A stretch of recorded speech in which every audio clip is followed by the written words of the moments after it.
গতকাল গিয়েছিলাম কলেজ স্ট্রিটের কাছে ঠনঠনিয়া কালীবাড়িতে। মা সিদ্ধেশ্বরী কালী রয়েছেন এই মন্দিরে।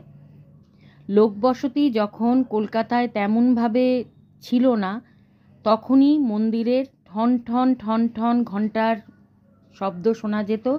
সেই থেকে লোকালয় পরিচিত হয়ে যায় ঠনঠনিয়া নামে। আমরা গিয়েছিলাম মায়ের মন্দির দর্শন করতে। এখানে পুজোও দিলাম, মাকে ভালোভাবে ডাকলাম। কি সুন্দর করে মায়ের মন্দির সাজানো, দেখো কি সুন্দর মায়ের মূর্তি।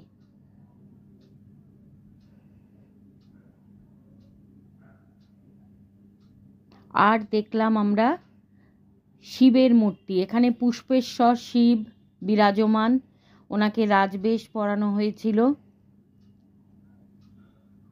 আমরা মন্দিরে পুজোও দিলাম। অনেক ভক্তের সমাগম। মায়ের সব অলংকার কিন্তু রূপোর। মা কিন্তু মৃন্ময়ী মূর্তি। দেখো কি সুন্দর।